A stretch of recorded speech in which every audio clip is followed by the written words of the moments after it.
Bendecimos, Señor, la iglesia y Espíritu Santo de Dios. Te pedimos, Señor, que nos ayudes, nos enseñes, nos formes y nos capacites. Te damos gracias, Dios, una vez más por este tiempo. Háblanos, fórmanos y enséñanos. En nuestra oración, en el nombre de Jesús, amén y amén. Bueno, amados, bendiciones. ¿Cómo están? ¿Muy bien o no? Excelente, varón. Ok, Amén, bien. Hace 8 días quedamos en lo que son los pactos bíblicos y estábamos viendo los pactos, el pacto abrahámico, el pacto adámico. Estuvimos viendo el pacto noético y el pacto abrahámico. Quedamos en el pacto abrahámico, ¿lo recuerdan? El Señor le dijo a Abraham: haré de ti una gran nación y te bendeciré, ¿cierto? Y bendeciré al que te bendijere y maldeciré al que te maldiga. Y estábamos hablando de que una cosa es el pacto o promesa como nación y la otra es el pacto o promesa de salvación, ¿lo recuerdan? Amén. Ok, entonces me gusta eso, me gusta. Y hoy vamos a hablar, antes de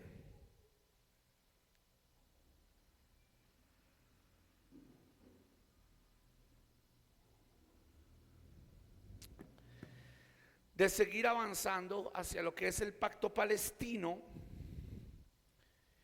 y a dar mi introducción a algo. Hace 8 días hablamos de que la palabra pacto significa berit. ¿Qué significa la palabra pacto en hebreo? Berit. ¿Lo recuerdan o no lo recuerdan? Amén. Ok, gracias. Ahora, esto los va a sacudir muchísimo. ¿Se acuerdan que hablamos que el hombre no puede pactar con Dios? Pero Dios sí pacta con el hombre, ¿lo recuerdan? Amén, varón. Amén. Y que el hombre no le puede cumplir a Dios ninguna promesa en sí mismo, pero es Dios el que se mantiene fiel a su promesa. Y les dije que hoy íbamos a hablar un poco qué son votos, qué son pactos, qué son siembras, y estuvimos tocando un poco lo de los diezmos, lo de la siembra, lo de las ofrendas, ¿cierto? Alguien me hizo una pregunta y me dijo: apóstol, ¿usted qué opina de las primicias cada mes? ¿Sí o no? No hay un registro bíblico, no hay una existencia bíblica de las primicias cada mes. Las primicias bíblicas es a la entrada del primer mes del año y a la entrada del séptimo máximo. Amén. Quien esté pidiendo, quien tenga esa visión, será visión propia, pero no es visión bíblica. La visión bíblica, ahora, cuando hablamos del diezmo, el diezmo es una primicia. Y el diezmo se trae cada vez que yo lo recibo a mis manos por voluntad de agradecimiento en la gracia. Porque anteriormente en la ley era un mandato, ¿sí o no? Antes de la ley fue una revelación dada a Abraham, pero en el Nuevo Testamento es una revelación de la gracia. Hebreos capítulo 7 dice que como Cristo y Melquisedec son prácticamente sacerdotes de Dios, no para Dios, Cristo y Melquisedec son la misma persona. Lo da a entender el escritor de Hebreos, que no sabemos si es Pablo o fue Apolos. Está el debate todavía histórico entre ellos dos. Pero Pablo habla claramente, o el apóstol que escribe Hebreos habla claramente de que el diezmo es sencillamente una muestra de la gracia revelada al hombre. Así que si usted no diezma, esto le va a doler a usted y le va a doler de pronto a su bolsillo. Si usted no diezma, está demostrando que Cristo no se le ha revelado. No tiene que ver con maldición, pero tiene que ver con que Cristo no se le ha revelado. Pregúnteme por qué. Porque cuando Cristo se le revela, usted está tan agradecido de la revelación que Él le dio a usted, que nada de lo que usted dé puede comprar esa revelación. Pero usted está tan agradecido que usted quiere que esa revelación se siga extendiendo a los perdidos. Por eso entonces usted insta a que el predicador no le falte nada para que siga dando el mensaje de la revelación. Usted quiere que no falte nada en la iglesia para que el mensaje de la revelación la gente lo reciba de manera linda. Usted quiere que haya adoración. Usted quiere que la iglesia esté bonita porque es el lugar donde usted recibe revelación. Entonces, el diezmo ya no tiene que ver con una imposición de un mandato o de una condenación. Tiene que ver con qué tanto ha sido tocado mi corazón por el Dios que me salvó. Si la mayoría de iglesias enseñara esto, preciosos de Dios, no tendríamos que estar, esto les va a sonar fuerte, usando amenazas o cargándonos para que la iglesia diezme. Tendríamos una iglesia que tendría una identidad de diezmo. ¿Y cuál es la identidad de diezmo? Acuérdese, 10 es perfección. Pero la identidad de diezmo es saber que estoy tan agradecido que lo mínimo que puedo dar en mis fuerzas es un 10%. Pastor, pero la iglesia primitiva nunca diezmó. Eso dicen los bautistas, dicen los metodistas, dicen otros. Tienen todas las razones que la iglesia primitiva nunca diezmó porque no tenía que diezmar. Esto lo va a sacudir. ¿Cómo así que la iglesia primitiva no tenía que diezmar? Sí, no, porque ellos ya lo habían dado todo lo tenían por común. Vendían sus propiedades y entre todos las repartían para que ninguno tuviera necesidad. Ese fue el movimiento más carismático de la historia. Imagínate, yo tener una casa que vale 100 millones y venderla para que todos mis hermanos tengan, pero el otro que tiene otra de 100, y entre todos reunían y, como dice el libro de los Hechos, traían todas las cosas a los pies de los apóstoles. Y no era que los trajeran como muchos pseudoapóstoles tergiversan. Y si hay algún pastor, algún alumno que me está escuchando, esto lo va a sacudir. Pero si su apóstol usa esa frase para decir que usted le traiga plata, su apóstol es un hereje. ¿Por qué? Porque este término de traer todas las cosas a los pies de los apóstoles no era que toda la gente lo trajera a los pies de los apóstoles, como muchos hacen esos actos proféticos y la gente les pone el dinero para que ellos pasen por encima del dinero. Es una herejía. El término traer todas las cosas a los pies de los apóstoles eran que traían todo en presencia de ellos, y ellos en el concilio lo administraban para que no hubiera necesidad en la iglesia. Nunca ningún apóstol buscó que todo lo que lo trajeran fuera para él. Amén a ese aleluya. Se fueron los amenes. No hubieron amenes ni siquiera en Meet. Hay mucho silencio. Amén. Amén. Entonces traiga todo, y el apóstol engorde y las ovejitas deshidratadas, las ovejitas peladas. Pero pastor, pero es que mira, esto es fuerte. En la iglesia todos deben prosperar, pero la muestra pastor. La muestra de una iglesia verdaderamente cristocéntrica es que incluso las ovejas son más bendecidas que el pastor. Porque si el pastor les enseña a tener un corazón agradecido, Dios honra al dador alegre. Así que la iglesia y el pastor son igual de bendecidos. Pero es preocupante cuando en un lugar solo el que prospera es el pastor. ¿Qué pasó? ¿Por qué ese silencio? ¿Soy muy duro? ¿No les está gustando la clase? Habla, Jehová, habla. No, para nada, Señor. apóstol. Amén, amén. Es que La verdad. Amén, Amén. amén. Lo que dice la Biblia. Yo lo Hablemos digo, con verdad. yo lo digo porque es muy triste que dentro de lo que nosotros hablamos, la mayoría de personas use como excusa nuclear para atacar al cristianismo la ganancia deshonesta de muchos siervos. Y esto que le voy a dar como introducción lo va a sacudir muchísimo, pero hay un demonio que existió desde la época primitiva, que tomó el nombre de Dios. Su nombre fue Baal Berit. Anótelo, Baal Berit. ¿Quién es Baal Berit?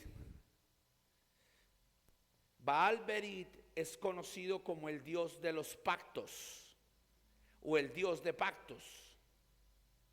Y esto es bien interesante. Baal Berit es un Dios que usted lo puede encontrar en la Biblia, y esa va a ser su tarea. Y me lo va a escribir. Vamos a dejar, Eticor, vamos a dejar abierto nuestro grupo de hoy al lunes o martes, y usted va a averiguar dónde aparece Baal Berit en la Biblia. Yo no le voy a decir dónde aparece, porque si no le estoy dando la tarea. Pero Baal Berit, escúcheme, ciérreme su micrófono, hermana Gladys, gracias.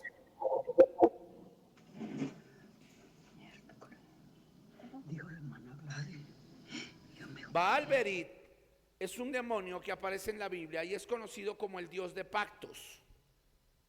Y a este demonio le traían dinero, le traían presentes, le traían siembres, le traían pactos, le traían diezmos, para que éste les devolviera el doble o el triple a los que le traían dinero. ¿Está aquí conmigo? Entonces una persona decía, wow, yo necesito que el año siguiente mi cosecha sea el doble.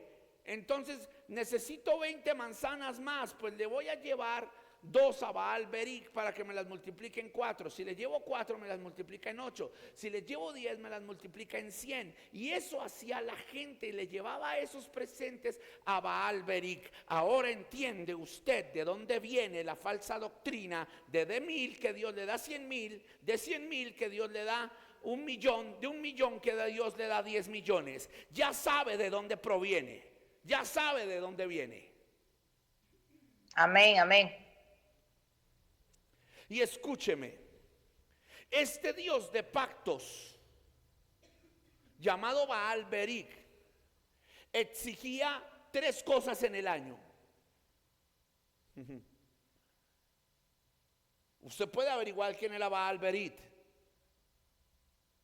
La primera cosa que exigía Baal Berit era que se le llevara una siembra de los primeros frutos, o de los frutos más bonitos que tuviera la persona que le iba a consagrar esto. Segundo, Baal Berit exigía un primogénito. Probablemente Baal Berit es el primero que era una siembra de los primeros frutos del año de la persona. Lo segundo que pedía Baal Berit era un primogénito. Así que probablemente Baal Berit tiene una evolución, y Baal Berit se camufla en varias culturas, incluyendo la egipcia. Y el dios de los egipcios, Ra, o el dios Sol, es el dios que cuidaba a los primogénitos. Y cuando el ángel de la muerte se lleva a los primogénitos de Egipto, lo que hace Dios es reprender ese dios de los egipcios que habían mutado su nombre de Baal Berit a Ra, o al dios Memphis, que era el dios de la salud y el dios que cuidaba a los primogénitos en Egipto. Dios los reprende. Usted ya sabe que las 10 plagas fueron 10 reprensiones para 10 dioses que tenía Egipto. No sé si usted lo sabía. Egipto tenía 10 dioses. Para cada dios hubo una plaga que no pudo ese dios contrarrestar. Entonces, este Baal Berit en todas las culturas pedía un primogénito. Por eso el libro de Reyes, por eso el libro de Números decía que las naciones paganas hacían pasar a los hijos por fuego, a los Baales. Acuérdese que la Baal tenía varias derivaciones: Baal Berit, Baal Zebú, Baal Meluk. lo tienen que buscar. Esa es la tarea. Esa es la tarea.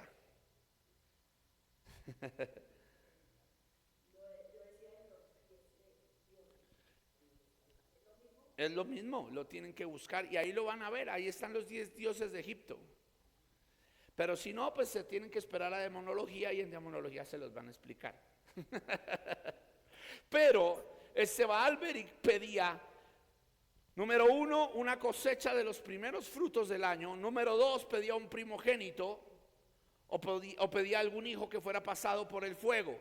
Note algo, pasar por el fuego tenía 3 características. 1, la muerte, que era lo más tétrico que podía experimentar un bebé, era que lo sacrificaran y se lo dieran a Moloch o se lo dieran a los Baales y los pusieran en las manos de ellos. Por eso en las películas de Faraón usted ve que hay uno de los dioses que tiene las manos extendidas y Faraón pone sobre las manos de ese dios a su bebé o a su hijo, y como no resucita, le dice a Moisés que lo bendiga y que lo vuelva a resucitar. Moisés le dice que no, usted ya sabe, eso ha pasado, ¿cierto? Cuando Faraón le dice a Moisés que lo bendiga, le estaba hablando que por favor tuviera misericordia y le devolviera el hijo.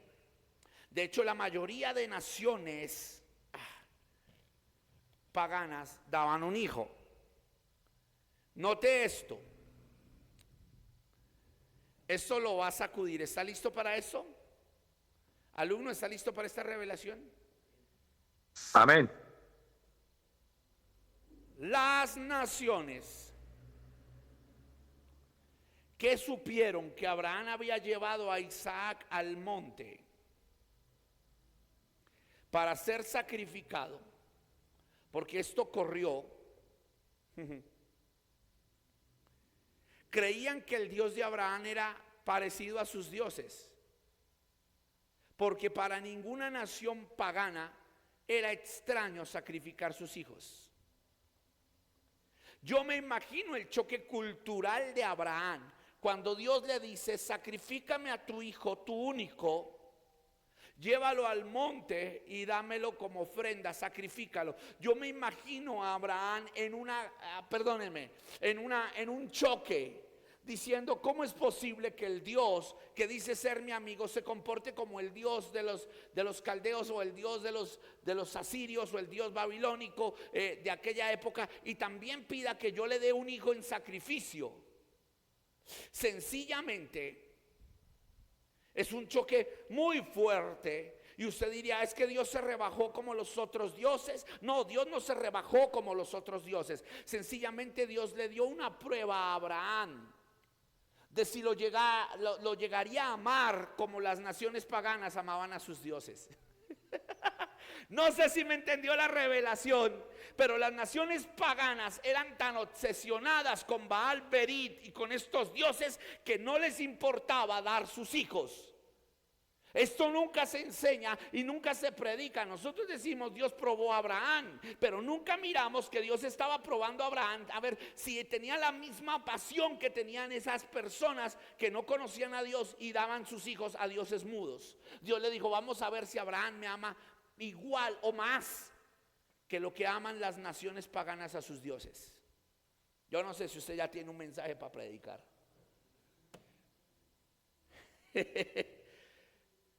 Mucho silencio de los alumnos de esta mañana, ¿o están recibiendo mucha información? Amén. Excelente, pastor, excelente. Note esto. Y cuando Abraham extiende el cuchillo, Dios le dice: no, ¿sí o no? El ángel del Señor le dice: para, porque Dios ya ha visto que tú le amas por encima de todo. O sea, eres superior incluso a las naciones. Tú lo amas sin verlo. Las naciones daban a sus hijos con los dioses que ellos mismos se creaban. Baal Berit es ese Dios que pedía a los primogénitos o a los hijos de pasar por el fuego. Ya sabe, la primera pasada por fuego era la muerte, el asesinato. La segunda era la castración. Esta tendencia de que hubieran eunucos no solamente era para que los hombres no violaran a las reinas, sino que acuérdate que Pablo en una de las citas dice que hay hombres que se hacen eunucos por sí mismos, otros que se hacen eunucos por Dios. ¿cierto? Y otros que nacen eunucos. ¿Sí lo ha leído alguna vez en la Biblia, alumnos? Aquí me dice. Amén, pastor. Amén, amén. Pues figúrate que habían naciones. Y esto va a ser fuerte. Por eso les digo, a mí me encanta pactos bíblicos, porque usted empieza a aprender cosas que luego cuando las lee en la Biblia va a darse cuenta. Habían hombres que cuando nacían varones decían: no lo matemos, no se lo demos como primicia a Baal-Beric, sino cortémosle su miembro y se lo tiramos a Baal-Beric para que la tierra produzca. Aló. Y por eso a veces cortaban y dejaban castrados a sus hijos para pedir que las cosechas de los próximos años fueran muy sobreabundantes. Entonces ellos resembraban lo que era el símbolo de productividad de sus hijos, para que el Dios les diera más productividad y tuvieran más hijos y tuvieran más cosechas. Y por eso cortaban el miembro y lo daban, castraban a sus hijos. Era la tercera parte de pasar por fuego. Pero el Dios de Abraham le dice a Abraham: no, tú no me darás eso, pero tú te circuncidarás. ¿Qué es circuncidarse? Cortar el prepucio del miembro del hombre, ¿sí o no? Y Dios le está diciendo: no, yo no necesito quitarte la productividad, pero yo necesito limpiar lo que impide la productividad. Porque cuando un hombre no se laceraba su prepucio, podía obtener enfermedades en aquella época y perder su miembro y quedar improductivo. Entonces Dios hace un pacto que usted lo conoce como el pacto abrahámico, la señal abrahámica, que es la señal del prepucio, donde hay sangre. Obviamente hay sangre. ¿Se acuerdan en la historia del libro de Job, del libro de la historia de Dina, cuando Dina es violada, que se mandan circuncidar a esos hombres y los cogen débiles y los matan porque les daba fiebre, y pasaba porque la circuncisión era cuando el bebé estaba? Entonces esto es bien interesante. Ya le doy la palabra a César y vamos a ser muy César y los demás vamos a ser hoy muy objetivos para no salirnos tanto del tema. Vamos a ser objetivos. Entonces note esto: el Dios de Israel llega y dice: no, yo voy a limpiar la inmundicia de tu productividad. Yo no voy a ser como los dioses paganos, que te voy a dejar improductivo para mentirte. Tan impresionante nuestro Dios. Es impresionante nuestro Dios. Amén. Por eso esa señal era de quitar. ¿Por qué? Porque el prepucio en un hombre hace que el hombre guarde bacterias y guarde muchas cosas que podían alterar su salud y su productividad, dañar también a la mujer. Cuando usted estudia bioética, que lo vamos a ver acá, bioética 2, usted va a ver todo ese tipo de cosas. ¿Y por qué era tan necesaria la circuncisión?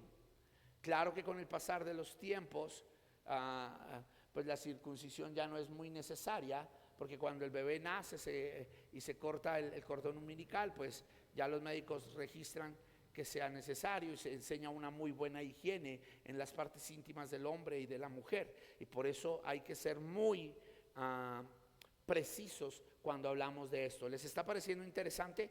César, te escucho. Buenos días a todos. Me viene a la mente que uno de los mandamientos iniciales es amar a Dios sobre todas las cosas, colocar a Dios primero en todo. Recuerde que esto se reflejó en muchos pasajes bíblicos, como el de la viuda y el profeta que le dice: dame a mí primero. Recordemos que no solamente la petición de primogénito estuvo en Abraham, sino también en otros que no pudieron tener descendencia, como Samuel, y la forma de agradecer era consagrar a sus hijos. Exacto. Igual también cuando los profetas de Baal, frente a la solicitud de hacer descender fuego del cielo, la petición de ellos era ofrecer su propio cuerpo en sacrificio, que es como si una especie de paralelismo con lo que hizo Cristo en la cruz, ofreciéndose en sacrificio para que el verdadero fuego del cielo descendiera. El reino de Dios. Muy bien, sí. Entonces, connotemos esto. Baal-Beric también lo hacía de esa manera. ¿Ven? y pedía eso. Muchos eruditos, y yo lo llego a pensar que había una cuarta, y era que se le llevara comida. Por ejemplo, hay libros deuterocanónicos, no apócrifos, deuterocanónicos, como la historia de Daniel, primera de Daniel, que muestra que ese dios Baal-Beric había evolucionado y lo habían hecho como un dios gordo, que tenía una panza, al cual tenía una boca y le llevaban comida, y se le quemaba esa comida en el vientre de ese hombre. En alguna historia de ese libro deuterocanónico, se dice que el Dios cobra vida y iba y se comía la comida. Entonces van a donde Daniel para que Daniel les solucione el caso, y Daniel dice: apaguen todo en la noche, no haya nadie, y demostraré que es una mentira que ese Dios haya cobrado vida. Entonces Daniel lo que hace es apagar las luces y poner harina. Nadie se dio cuenta y puso harina en el salón donde estaba el Dios. En la mañana, cuando fueron a mirar, hallaron fue huellas. Y esas huellas llevaban a los sacerdotes de ese Dios, que cogían la estatua y hacían que la gente trajera la comida a la supuesta boca de ese Dios, al vientre de ese Dios, y por las noches iban, recorrían por detrás del templo, se entraban, se sacaban la comida y se la comían, haciendo creer a la gente que ese Dios estaba vivo. ¿Hemos visto eso? Claro, en los brujos, hechiceros, e incluso en muchos que todavía creen en santos que están vivos, que les hablan y todo, pero realmente es pura manipulación humana. Eso también está en los libros deuterocanónicos, como la primera carta de Daniel. Interesante, ¿no? Ok, Pastora Erika, te escucho. Bendiciones, pastor. Pastor, yo tengo una pregunta que me ha estado rondando en mi cabeza. ¿Cómo se sabe cuando una persona nace eunuco y el eunuco solamente es varón o no puede haber mujer? ¿Cómo me Quería saber. ¿Me puedes repetir la pregunta, por favor? ¿Cómo se sabe cuando un niño nace eunuco? Porque dice que algunos nacen, ¿cierto? Y la otra pregunta es, ¿solamente tiene que ser hombre o también puede ser mujer? Ok, listo, ya, te la contesto. ¿Cómo se sabe cuando un niño sale eunuco? Pues que no es productivo. No, su pene, su miembro no produce. Con el pasar del tiempo queda inactivo, es inerte, es muerto. Entonces solamente sirve su uretra de orina, nada más. Y el niño no siente absolutamente nada, no se le despierta esa debilidad, y aparte de eso no tiene productividad. Todo hombre en el momento de ser productivo tiene una erección, no la vive, no la experimenta.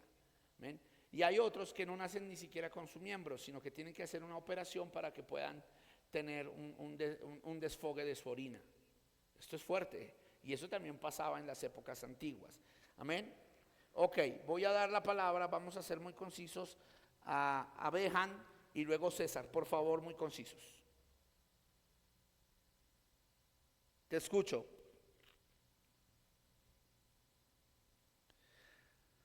Alguien me levantó la mano. Behan, dice acá Behan. Benjamín, creo que es. Es que tú dijiste que la primera, pasar por el fuego, la segunda, castración, y la tercera, ¿cuál sería? No, pastor, creo que no me escuchaste. La primera era dar los primeros frutos. Ay, déjenme volumen o... Los primeros frutos, darle una siembra de los primeros frutos. La segunda, pasar a sus hijos por el fuego. Y la tercera era la castración o la improductividad. O incluso, cuando el Dios, y aquí quiero decirles, cuando ese Dios evolucionaba en culturas, ese Dios también pedía, apáganme los celulares por favor, ese Dios también pedía orgías o fornicaciones debajo de los árboles frondosos. Gracias, pastor. Como muestra de un pacto, porque al tener relaciones sexuales los vasos sanguíneos se rompen. Por eso Dios dice que el pueblo de Israel cayó en esas prácticas, fornicó, tuvieron orgías debajo de los árboles frondosos para que hubiera productividad. Esas relaciones sexuales no eran simples orgías de placer. Los dioses o los demonios los tomaban como un pacto, porque cuando hay una relación sexual, por eso se llama unirse en uno.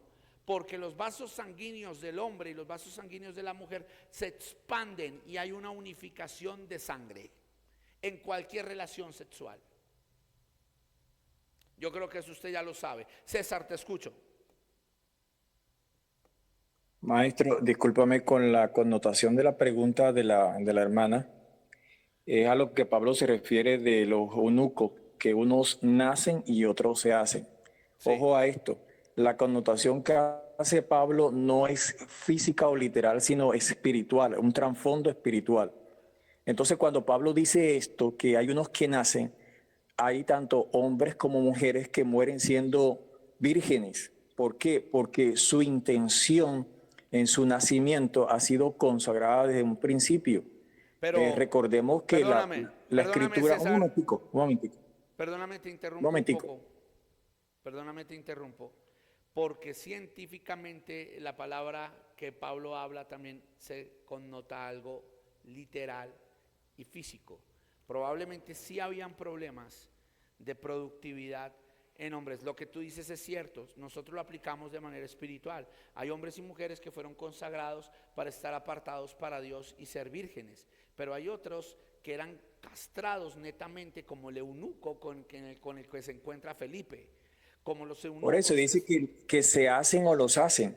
No, pero hay unos que al nacer nacen con el problema de productividad. Amén. Sí, y los conozco casos, pastor. Exacto. Incluso siendo fértiles, son personas que han tenido una designación divina, como lo dice Pablo, que tienen el don de continencia. Claro. Y lo he conocido, hasta cristianos que siendo funcionalmente han decidido guardar su vida. Es más, esto es uno de las líneas de las que se agarra el catolicismo en el sacerdocio y en muchas creencias, en muchas sectas, que son personas que a pesar de que han nacido fértiles, han decidido reservarse para Dios. Exacto. Acordémonos que la palabra santo significa apartado para Dios, y en la Biblia tenemos muchos ejemplos de personas que han sido apartados para Dios. Exacto, esos son los que se hacen eunucos. Hay otros que nacen eunucos. Ese término nacer es que provienen del vientre con ese problema. Y también hay muchos casos a nivel mundial desde toda la historia. Entonces, los dos casos están así. Lo que tú dices es muy cierto. Hay otros, pero hay que ser claro en algo. ¿Sí? El ser eunuco es para el hombre. No es para la mujer. La mujer se abstiene de relaciones y se purifica. Sí, como tú lo dices, también tiene un celibato. Pero el término eunuco proviene para el hombre. Y ningún Dios, esto es fuerte, aceptaba una mujer como ofrenda. Solo los dioses griegos. Pero en la cultura mesopotámica y en la cultura siria, en la cultura babilónica, siempre los dioses pedían un primogénito varón. Si hubiese sido así, en el momento de pasar el ángel de la muerte también en Egipto, también hubiese muerto las primogénitas, o sea, las mujeres que nacen primero. ¿Por qué los dioses paganos solo exigían jóvenes varones? Porque ellos son los que producen o ponen la semilla. Por eso, esto le va a sonar fuerte, 2 hijos de Judá mueren, esposos de Tamar, porque en la relación sexual, cuando él iba a eyacular o iba a tener el placer, se separaba de la mujer y regaba en tierra. Y eso hay que explicarlo bíblicamente, porque ese es el contexto original. Regar en tierra era que el hombre no permitía que su esperma fecundara a la mujer. Eso lo hicieron, uno por pervertido sexual y el otro por envidioso y no darle dinastía a su hermano. Eso usted lo encuentra y usted ya ha leído la historia. Tamar va y le dice a Judá, Judá le niega el Amén, amén. Entonces, esto es muy fuerte. Los dioses paganos pedían eso. ¿Por qué Dios mata a estos hombres? Uno, porque estaban usando a la mujer como una ramera, porque eso era lo que hacían los hombres cuando visitaban a la ramera. Se acostaban con ella y cuando iban a tener el orgasmo o a llegar, se separaban de la ramera para no dejarla embarazada. Era el método anticonceptivo para pecar de la época. Entonces Dios llega y le dice a esos hijos de Judá: ustedes han tratado a Tamar como prostituta, ustedes no quieren darse descendencia, son pervertidos, solo buscan su deleite, por eso Dios los mató. Fue así.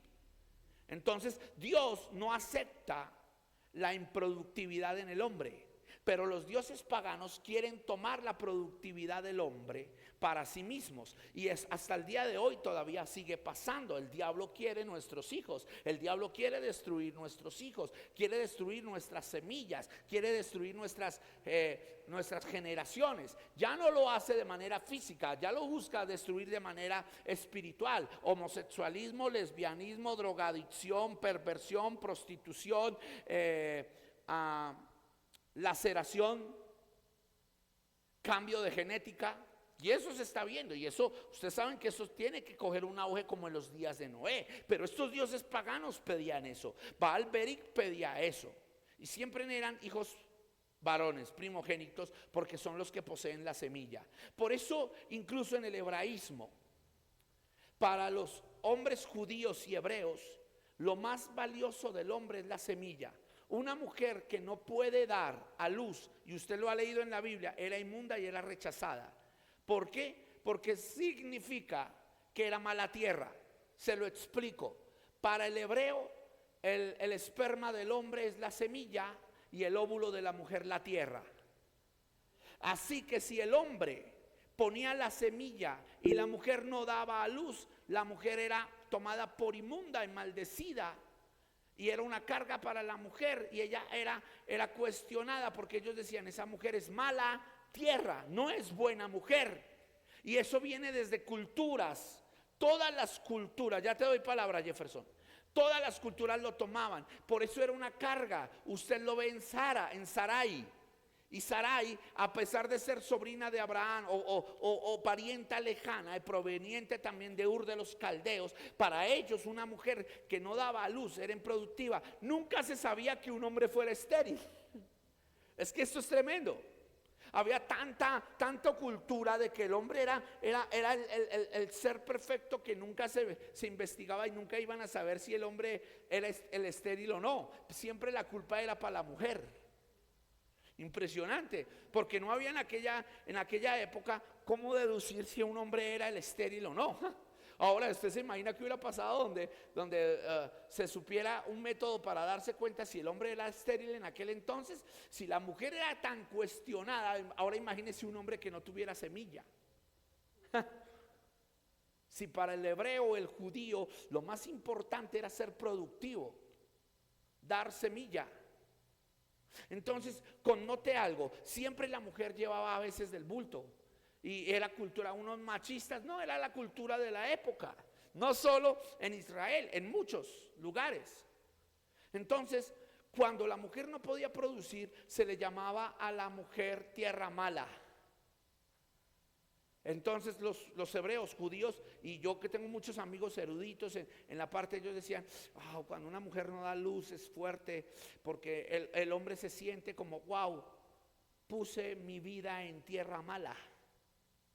Por eso se convertía en un infierno la vida de la mujer estéril. Por eso Dios llegaba y decía: dará a luz la estéril y sonreirá. Usted lo ha leído en Isaías. Cambiará su llanto en alegría, y aquí vendrán los hijos de la estéril y fructificarán la tierra. Entonces ser estéril era terrible. ¿Qué hacían los hombres? Daban dinero, daban frutos a estos dioses para ser fructíferos y productivos. Jefferson, te escucho. Buenos días, mi pastor. Buenos días, hermanos. Una pregunta. Si para esa época era pecado el método para no dejar embarazada a la esposa, o en ese momento, en este tiempo, ¿también es pecado o Ojo, sea, qué buena pregunta. Bueno, nota algo. Dios tomaba como pecado el término del método anticonceptivo dentro de la intención del corazón del hombre. Porque miremos la intención del corazón de los hijos de Judá fue disfrutar del cuerpo de Tamar sin anhelar y desear que ella tuviera la alegría de ser madre. O sea, ellos la estaban tratando como una prostituta. Así que el término anticonceptivo para Dios es pecado cuando sencillamente ese término anticonceptivo lo uso para pecar. Es decir, fornicar, adulterar y no estar dentro del orden del matrimonio y no fructificar y crecer y sojuzgar la tierra. Es muy diferente cuando por el término genético, el término científico, una mujer no puede dar a luz, un hombre no puede dar a luz porque es estéril o ella es estéril, o el problema es él o el problema es ella, pues obviamente su relación sexual está santificada. Pero los métodos como el preservativo, la pastilla del día después y todos los métodos que usan los jóvenes para fornicar deliberadamente sin tener hijos y sin embalarse es un pecado, porque primeramente es una aberración. El yadé, hay chicas, mira, yo he escuchado mamás que le dicen a sus hijas: mija, vaya y póngase el yadé para que no quede embarazada y hágale, que todo el barrio la conozca. Y hay mamás que ya aconsejan así a sus hijas. Tengo el caso de una que una vez vino aquí y me dijo: pastor, yo sí le dije a mi hija que se pusiera el yadé, porque uno no sabe, ellos son jóvenes. Ellos son jóvenes, sí, dicen desde los 12, y yo las llevo a Profamilia y en Profamilia me dicen: póngale el yadé para que puedan conocer y experimentar. Y mi hija tiene 18 años y me ha presentado casi 20 novios. ¿Usted cree que un hombre, sabiendo que una mujer tiene un yadé, que no queda embarazada, va a rebajar, un hombre malvado, sin Cristo, va a rebajar el término de allegarse a un cuerpo? Y el problema no está en si ella da a luz o no hijos, en qué puede acarrear una enfermedad sexual, en qué puede acarrear un término de desgracia para su vida. Y aparte de eso, que usted sabe que hay unificación de pacto sanguíneo. Entonces estos métodos son inicuos siempre y cuando el término del corazón sea perverso. ¿Ven? Porque por ejemplo, el hermano ya tiene sus 2 niños, no quiere más niños, porque él no quiere tener un equipo de fútbol, la situación no está acorde. Pues él con su esposa dentro del término matrimonial se ponen de acuerdo, pero ya tienen una unificación, tienen su hogar, son fructíferos. ¿Ven? No lo hace él con el sentido de decir: uy, saco provecho de mi esposa o saco provecho de esta mujer y para las que venga y cuando quiera la dejo, porque no hay nada que me ate a ella, no hay nada que me ate a estar ligado a ella. No hay una intención perversa del corazón en el pecado de desenfreno sexual. Pastor Benjamín. Pastor Benjamín, lo escucho, usted me levantó la mano. Es una pregunta. En el contexto de Malaquías capítulo 3, verso 10, que dice: reprenderé al devorador, ¿uno recibe ese beneficio, por decirlo así? Ok, claro. Acuérdense que los devoradores eran plagas que se comían los frutos. Como ahorita espiritualmente hay la plaga que hace que nuestro dinero se escasee. Entonces cuando dice Dios reprenderá al devorador, es una promesa que le daba a la lealtad de sus hijos. ¿Ven? Entonces cuando usted diezma, lo que hace Dios es ponerle fumigación, como dicen por ahí, fumiga el sembrado de su bolsillo para que no venga el diablo y saque provecho. Sí, espiritualmente se puede tomar así, aunque era una representación literal. ¿Listo? ¿Estamos bien? ¿Alguna pregunta hasta ahí? ¿O avanzamos? Entonces, Baal Beric hacia eso. Esto le va a sonar fuerte, Dios mío. No sé si usted me va a amar o no. Baal Beric tenía sacerdotes. Y los sacerdotes de Baal Beric profetizaban a la gente. Eran profetas de pacto y ellos profetizaban a la gente la ambición de sus corazones por dinero, siembras de frutos por un hijo o por lo que acabamos de ver, una orgía o una relación sexual o la castración de un hijo. Se lo voy a poner de esta manera. Ven, mi pastor Ovidio. Ay, Dios mío, yo no sé si usted está aquí conmigo, no sé si usted me va a amar, pero si usted de pronto por ignorancia lo hizo, ya no lo debe volver a hacer porque está cayendo en un juicio. ¿Está aquí? Es un ejemplo. Cierra tus ojos. Oh, hermano Ovidio, el Señor me dice que te va a prosperar, pero tú debes darle una ofrenda al pastor. El Señor me muestra, no tiene reloj, no tiene reloj este man, no. Entonces el Señor me dice que siembres ese saquito. Que el Señor me dice que si tú le siembras al siervo, Él te va a dar un traje de gala, un traje perfecto, un traje tremendo. Venga, usted tiene que sembrar. Usted quiere, esta todavía es más demoníaca, demoníaca. Si usted quiere que su hijo se sane, tiene que darme una ofrenda. Si usted quiere que haya liberación, tiene que darme una ofrenda. Si usted quiere que haya prosperidad, tiene que darme una ofrenda. Ladrones, ladrones, ladrones. Mentirosos, siervos del diablo. Siervos de Baal Berik, que manipulan el deseo y la angustia de un padre, de una madre, de alguien que está angustiado y destrozado para sacar ganancia deshonesta. De estos Pedro dijo que ya no se tarda su condenación. Amén, así es. Si usted está en una iglesia de esas, corra por su vida, huya por su vida. No esté con los sacerdotes de Baal Berit, porque ellos le alimentan a usted la ambición. Porque empiezan a profetizar: Dios te va a dar un carro, Dios te va a dar una casa, Dios te va a dar bendición, Dios te va a dar. Pero ya sabes, tienes que traer al altar. Y usted, por querer ver la camioneta, por querer ver la casa con piscina, usted da, y no está dando porque ame a Dios, está dando porque ama las dádivas de un corazón ambicioso. Ay, yo no sé. Quedaron en silencio. Amén. Amén. Es el pan diario en el Evangelio, lamentablemente, apóstol. Y no es que amen algunos, algunos puede que la amen, otros son manipulados por esos hombres malvados, se puede decir, porque ¿qué más? Mutiladores del cuerpo de Cristo. ¿No hay de otra? ¿No hay de otra? Ah, no. ¿Me dejan entrar un poco más? ¿Puedo ser un poco más? ¿Puedo seguir operando un poco más? Pero no, es que se me acabó la anestesia. Amén, amén. Amén, ¿Seguro? pastor. Habla, Jehová, habla. Estoy sacando muelas sin anestesia. Los profetas y los sacerdotes de Baal Berit hacían milagros para atar a los que se acercaban a ellos a fin de que estos se hicieran esclavos del Dios y no soltarlos. ¿Dónde está eso, pastor? Le voy a poner un ejemplo de la evolución.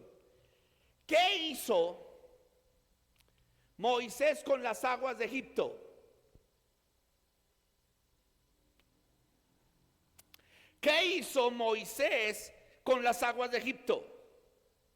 Ay, Dios mío, no leen Biblia. Las convirtió en sangre. ¿Y qué hicieron los brujos de Faraón? Lo mismo. ¿Qué hizo Moisés con la vara? ¿La convirtió en qué? Una serpiente. ¿Y qué hicieron los brujos de Faraón? Lo mismo. Por eso Faraón no podía creer, porque siempre que Moisés hacía un milagro, aparecían los sacerdotes de esos dioses paganos para ejecutar un milagro similar, a fin de que Faraón dijera: no, ese Dios no es poderoso, el mío también lo puede hacer.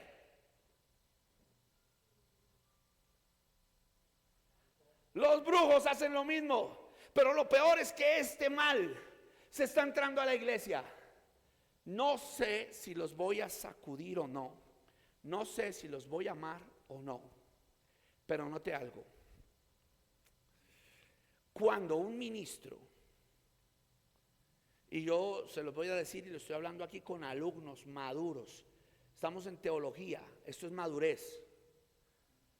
Cuando un ministro o un pastor ejecuta milagros, se levantan de la silla de ruedas, se sana el hermanito con úlcera, se va el cáncer, pero ese pastor se empieza a agravar, a decir, mira, fue sanado. ¿Y dónde se realizó el milagro? En Tabernáculo de Avivamiento y Adoración Filipos. ¿Y por medio de quién? Del apóstol fulano de tal. Y usted llama a la emisora, que quiero testificar que Jesús me sanó. ¿Pero fue por medio del apóstol? No, no fue por medio del apóstol. Ah, no, si no fue por medio del apóstol, busca otra emisora. A mí me pasó. Pero hay unos que cogen y grave, mire cómo estoy haciendo el milagro, mire cómo lo estoy haciendo, para que toda la gente venga y se dé cuenta que Jesús es el Señor. Pero recuerde, el número del apóstol es tal, el Nequi es tal y la cuenta de David Plata es tal. Amén, varón. Amén, Amén. amén. Aleluya. Si no se lo habían dicho, aquí se lo decimos y no se lo mandamos decir con nadie. Amén. Aleluya. Habla Jehová. Son falsos ministros que están buscando es la gloria para ellos. Porque si la gloria fuera de Jesús, ellos le dirían a la gente lo que Jesús dijo en un 80% de sus milagros: ve y dale la gloria a Dios y ni siquiera me menciones. Toda la Biblia, en los 4 evangelios, Jesús nunca pedía que hablaran de que Él hizo el milagro. Si la gente le daba gloria y le daba honra, era porque la gente era tan tocada por el poder de Dios que lo hacía. Pero Jesús procuraba decir, no digas que yo te sané, no digas que yo lo hice.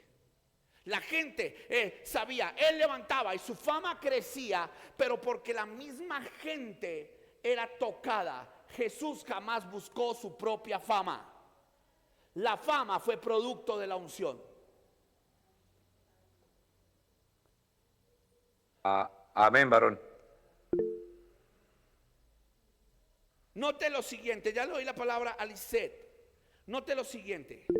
Ah, pastor, pero es que se debe mostrar y testificar del poder de Dios. Claro, que lo hagan otros por ti, pero que no lo hagas tú buscando resaltar tu ministerio, porque tu ministerio lo debe resaltar Dios, no tú. Amén. Fuerte pero real. Sandra y Gladys. Amén, amén.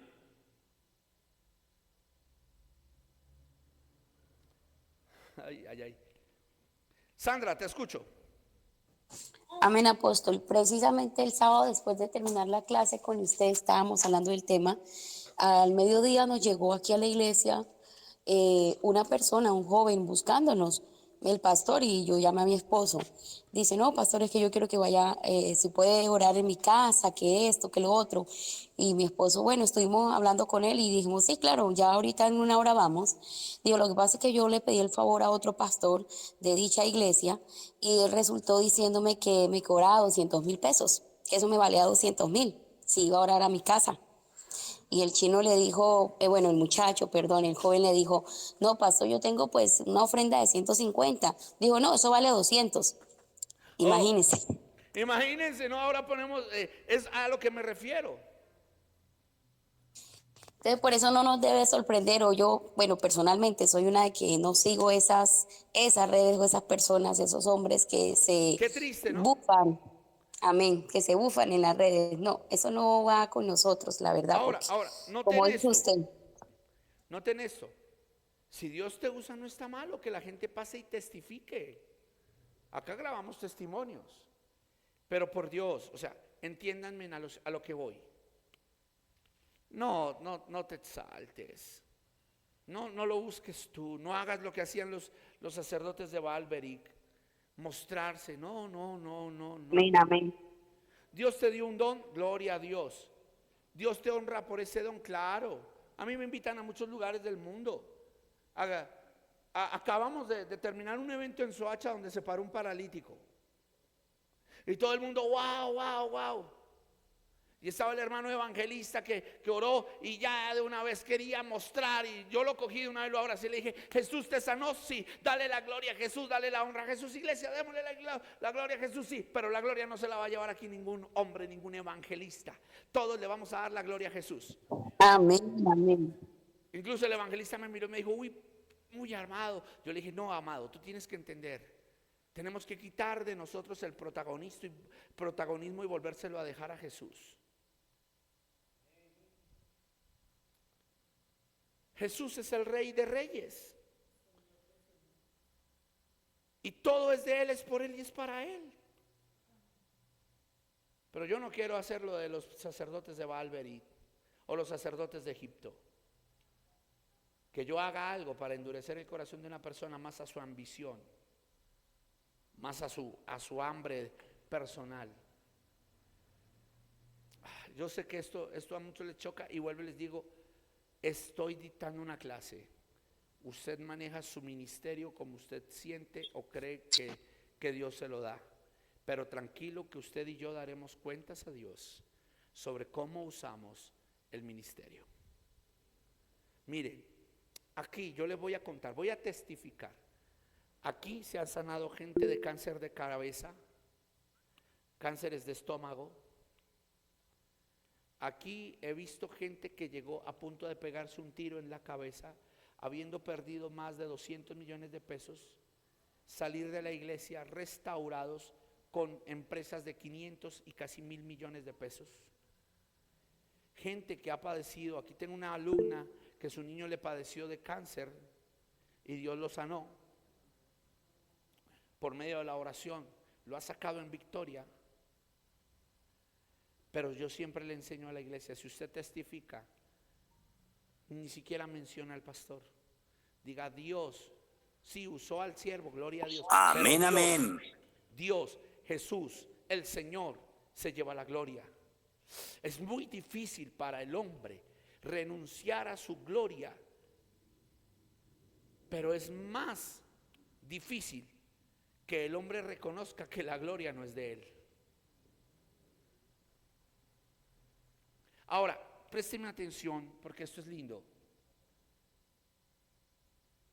Todos nosotros tenemos algo hermoso de Dios. Todos nosotros. Pero, ¿cómo lo usamos? ¿A quién le damos la gloria? Mira, a mí me partió el corazón hace 10 años. Dios hizo un milagro en mi vida. Llamé a una emisora y me dijeron: no, si es, le dije: es que Jesús me sanó. Estaba en el hospital, estaba durmiendo y el Señor me visitó y sanó mis pulmones. Pero fue el apóstol el que oró. No, él no oró. Pero fue el apóstol el que soltó una palabra de ciencia. No, él no soltó una palabra de ciencia. Pero fue entonces no puedes. Porque aquí tiene que ser lo que Dios haya dado por medio de nuestro apóstol. Y no pude testificar, no me dejaron pasar en línea a testificar que Jesús había sanado mis pulmones. Y no estoy diciendo que todos los casos sean iguales, pero estoy aconsejándole a usted de que siempre que Dios te use, la gloria sea para Dios. Gladys. Amén, pastor. Pastor, buenos días, bendiciones. Yo vengo de una iglesia donde se usaba los pactos, el sellar la palabra, y pues, en mis comienzos, cuando yo no tenía conocimiento, yo pacté con mucho dinero por la salud de mi mamá, cosa que nunca el Señor no la sanó, porque era el tiempo de que mi mamá muriera. Duró en un proceso muy largo y finalmente murió. Tiempo después pacté por un hijo por la descendencia de mi hija, que no podía concebir un hijo, pero bueno, después supimos que era el esposo, pero tampoco eso nunca pasó. Y sí pacté mucho dinero por esas cosas, y eso es una terrible falsedad. Ay, hermana, entonces por favor, va y reclámele a los que dicen que la voy a hacer reír, pastora. Va y reclámele a los que le pidieron el pacto, porque pacto que no se incumple es estafa. Según la Biblia, Amén. un pacto que no Esa- se cumple merece la muerte, porque quien no cumplía Esa- los pactos tenía que morir. Esa plática se perdió. Sandra dice, esa plática se perdió. Yo sé que esto es fuerte. Totalmente verdad, se perdió. Se perdió. Como dicen los abogados cuando usted firma un pacto o un contrato, vaya y pida la garantía. Qué triste, qué fuerte, ¿no? Es complejo. Entonces, cuídese de caer en eso. Cuídese de sacar dinero o provecho por milagros o ese tipo de cosas, porque eso lo hacían los sacerdotes de Baalberic. No sé si me estoy haciendo entender. No quiero que ninguno de mis alumnos se sienta mal o se sienta atacado, porque no sé, no los conozco a todos. Vuelvo y le digo, a veces uno lo hace porque es la tendencia del momento, y entonces vi al hermano de tal hacerlo, yo también lo hago. No, yo quiero dejar una claridad como maestro, como predicador de la sana doctrina. Es, si lo hacías, es tiempo de corregirlo. No lo debes hacer porque a Dios no le agrada. Tú no eres sacerdote de ningún Dios de pactos falso. Tú eres sacerdote del Dios que pactó con el hombre y lo salvó, lo limpió. Entonces ahora, cada vez que ores y Dios dé un milagro, dile a la gente, ve y dale la gloria a Jesús. Testifica en la iglesia, pero si incluso puedes ni siquiera mencionarme, no lo hagas. Y estoy seguro que Dios te va a llevar más lejos. Porque cuando tú no buscas tu gloria, Dios dice, a este lo puedo ensanchar, porque este no le va a quitar la gloria a Dios, ni va a coger una gloria que no merece. Este hijo puede ir más lejos. Pero cuando el hombre pide su propia gloria, Dios dice, este ya tiene su propia recompensa. Este ya tiene lo suyo. Qué fuerte, ¿no? Qué hermoso. Así que cuando entramos al otro pacto, ahora sí vamos a entrar en nuestra segunda parte a lo que es el pacto. Ya vimos la introducción. Tarea, indagar dónde aparece Baal-Berit en la Biblia. Indagar dónde aparece Baal-Berit en la Biblia.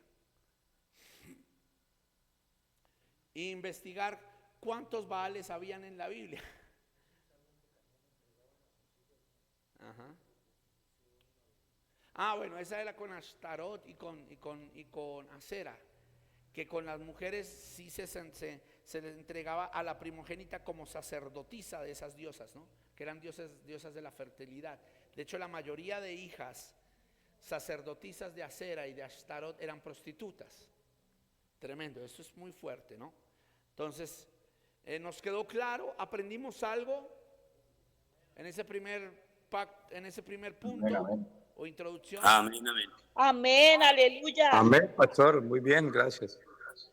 Ok, vamos entonces a entrar con la parte para culminar lo que son pactos bíblicos. Vamos con el otro pacto bíblico. Ya hablamos hace 8 días del pacto adánico, el pacto noético, el pacto abrahámico, y ahora vamos con el pacto palestín o el pacto palestino. Este pacto, ahora sí vamos a ver Biblia, Esticor mucha. Este pacto lo encontramos en Deuteronomio 30, versículo 1 al 10. Deuteronomio 30, verso del 1 al 10.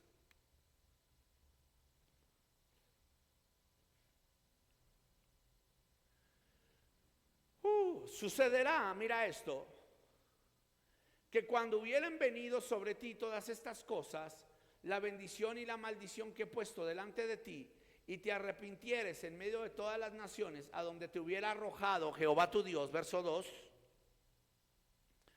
y te convirtieres a Jehová tu Dios y obedecieres a su voz conforme a todo lo que Él te mandó hoy, tú y tus hijos, con todo tu corazón y con toda tu alma, versículo 3. Entonces el Señor hará volver a tus cautivos y tendrá misericordia de ti y volverá a recogerte de entre todos los pueblos a donde te hubiera esparcido Jehová tu Dios. Verso 4. Aun cuando tus desterrados estuvieren en las partes más lejanas que hay debajo del cielo, de allí te recogerá el Señor tu Dios, y allá te tomará, y de allá te tomará. Y te hará volver el Señor tu Dios a la tierra que heredaron tus padres, y será tuya, y te hará bien, y te multiplicará más que a tus padres. De nuevo, ¿sí ve? Multiplicar, crecer, sigue. Verso 6. Y circuncidará el Señor tu Dios tu corazón y el corazón de tu descendencia, para que ames al Señor tu Dios con toda tu corazón y con toda tu alma, y que a fin de que vivas. Verso 7. Y pondrá el Señor tu Dios todas estas maldiciones sobre tus enemigos y sobre tus aborrecedores que te persiguieron. Verso 8.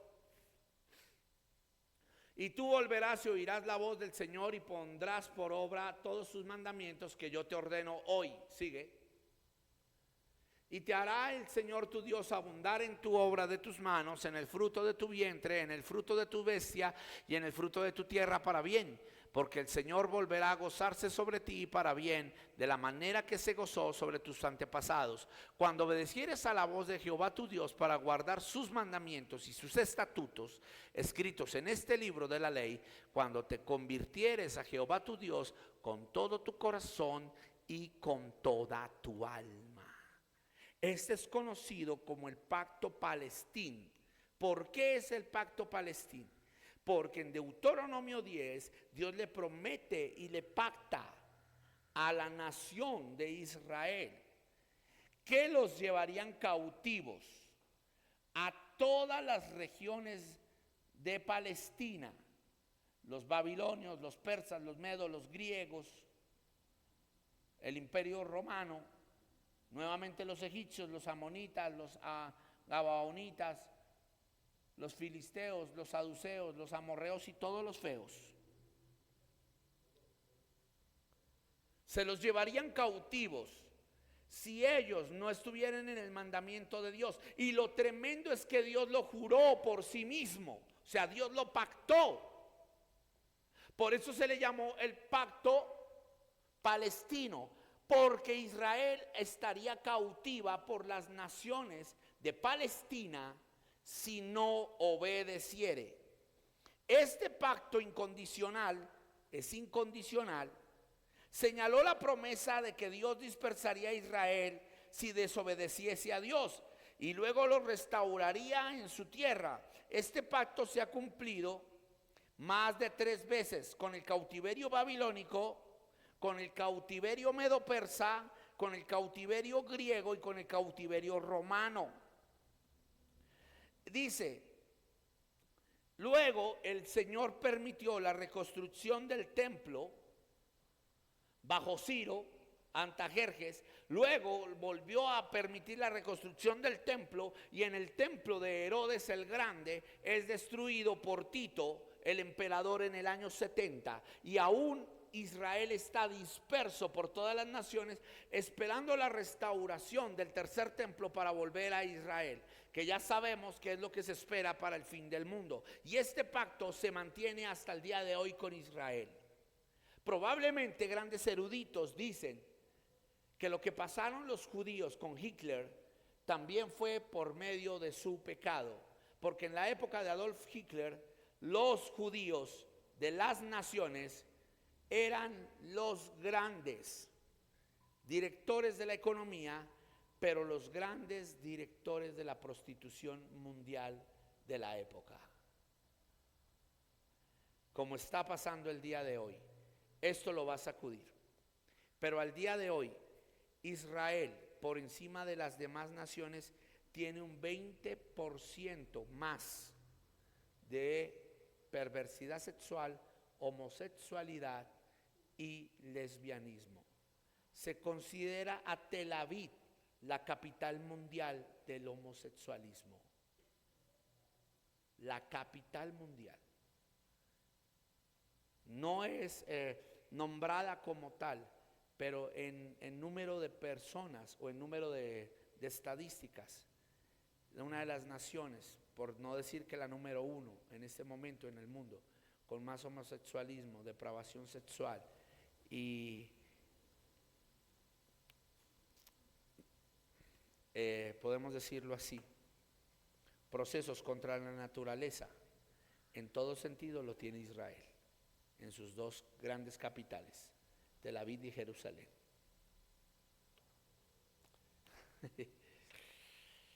Nos deja en silencio, ¿cierto, alumnos?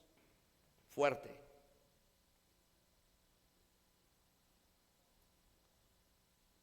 Pero este pacto es muy fuerte. Si usted quiere, puede incluso indagarlo en redes sociales y en todo. Aparece Israel como una de las ciudades más perversas sexualmente Amén, amén. en los últimos 100 años. Ok, seguimos.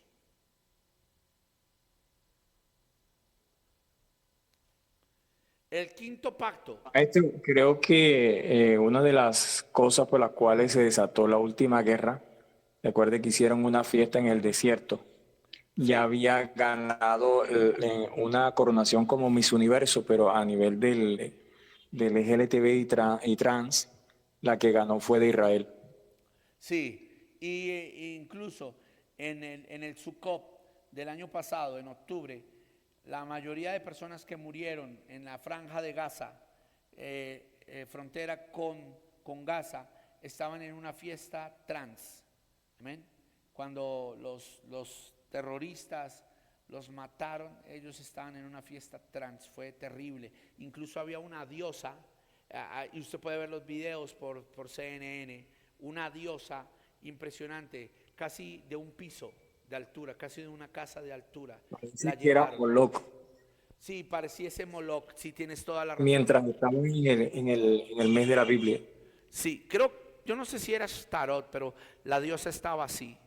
Y todos estaban adorando y danzando alrededor de ella, las mujeres sin camisetas mostrando sus senos. Ese video aparece cuando los rafagaron los enemigos y los atacaron, mientras que en Israel estaban en Sukkot. Entonces, esto es impresionante. De ahí a lo que yo les decía hace 8 días, no todo judío está bajo pacto de salvación. ¿Qué pasa con esos judíos que murieron así? ¿Van a entrar al cielo? Bueno. Entonces no todo que viva en Israel o sea procedente judío tiene promesa, porque no todos viven bajo la norma de Dios. Mire, de hecho, este pacto que estamos viendo aquí en Deuteronomio 30:10, este pacto Dios lo habló a Israel directamente como nación.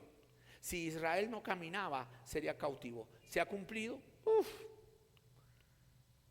Y Dios lo sigue cumpliendo hasta el día de hoy.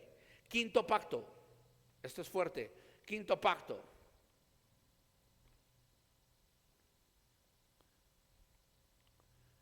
Es conocido como el pacto mosaico. Esto lo encuentra en Deuteronomio 11. No lo vamos a leer todo porque es muy largo.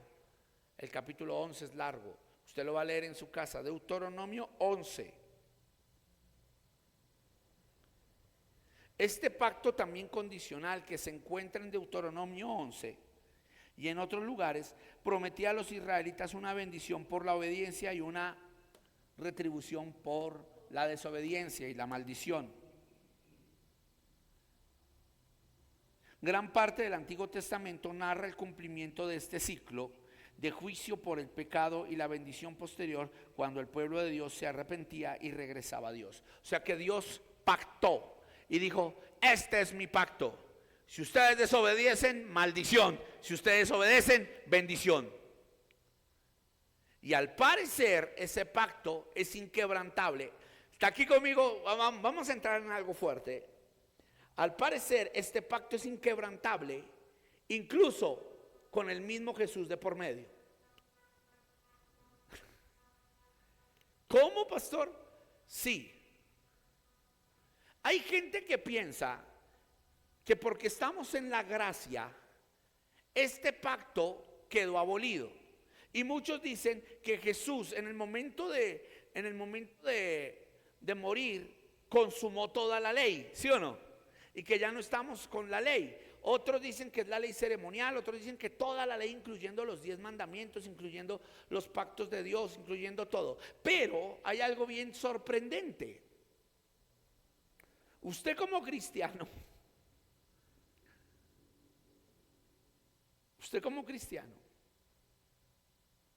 cuando se empieza a alejar de las cosas de Dios, no le va muy bien. Reniega de Dios, se siente vacío, se siente solo.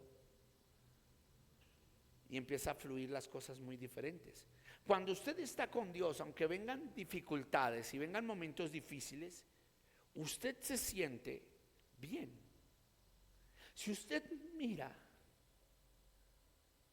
una persona que está en Cristo pero no vive a Cristo, está bajo maldición. Pero una persona que conoció a Cristo y obedece a Cristo está bajo bendición. O sea que este pacto nunca se ha quitado, ni aún con Cristo, porque Cristo es Dios y él no tiene sombra de variación. Es el mismo de ayer, hoy y siempre. Entonces esto va a sonar fuerte. Si Cristo es el mismo de ayer, hoy y siempre, ¿por qué creemos que el pacto quita legalidad del mismo pacto? ¿Cómo? Se lo explico. Hay gente que cree que el pacto de gracia quita la legalidad de las consecuencias del pecado. Y es completamente absurdo. Que la gracia me permite acercarme a Dios para ser limpiado de mi pecado es diferente a que la gracia me permita vivir en el pecado, porque si vivo en el pecado no se me ha revelado la gracia. Amén, pastor. ¿Cómo así, pastor? Sí, porque a una persona que se le ha revelado la gracia está tan agradecida del que la salvó del pecado que no quiere pecar, porque no quiere sentirse igual ni ser el mismo de antes. Ayer aquí estaba el apóstol Fernando y estaba diciendo, yo en este momento, bueno, si yo hablo de mí y testifico, pues testifico, pero yo me acuerdo de quién era antes y siento asco del ser que era antes, siento vergüenza de la persona que era antes, siento pena y vergüenza ante Dios del ser que era antes. Mas ahora soy nueva criatura, ahora las cosas viejas pasaron, ahora me veo como hijo, mi identidad es de hijo. Pero una persona que no se le ha revelado la gracia, se cree hijo pero sigue igual de sucio como si no lo fuera. Sigue practicando pecado. Entonces aquí es donde yo entro y yo digo, mira, el libro de Hebreos 8:5 nos dice que nosotros tenemos que tomar todo el modelo del cielo y traerlo a la tierra. La pregunta es, ¿usted cree? A ver, vamos a hablar de esto, de este pacto. Pero ¿usted cree que en el cielo hay metachos alabando a Dios? Con mechas largas, todos tatuados. No, pastor, porque yo... Obvio que no.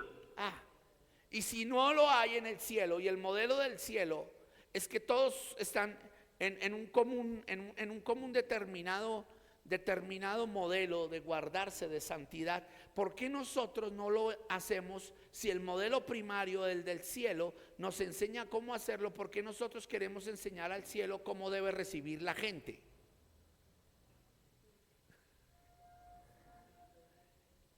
Amén, amén. No sé si hubo aménes. Pero esto es muy fuerte. No se enoje conmigo, pero si en la Biblia está el modelo de lo que Dios tiene en el cielo y se dice que nosotros debemos hacer el modelo de lo que está en el cielo, ¿por qué queremos hacer un modelo diferente y enseñarle a Dios cómo debe manejar su templo y su iglesia en el cielo? O sea, usted llega y dice, Dios, en el cielo tiene que haber muchachos que sean cristianos y se tatúen, porque, bueno, pero Señor, este cuerpo va a desaparecer. Pero si es que es el modelo del cielo, donde deben estar lo más elegante posibles, como reyes y sacerdotes, nación santa, pueblo adquirido por Dios para buenas obras. Entonces, pongamos 20 mechudos, todos masticando chicle y que digan, ¿qué hubo Dios? Cucho, excelente, las mejores, buena. Yo no me imagino a Jesús llegándole al Padre allá, ¿qué hubo, Cucho? Las mejores, excelentes, buenas. Pero nosotros queremos permitirlo en la iglesia.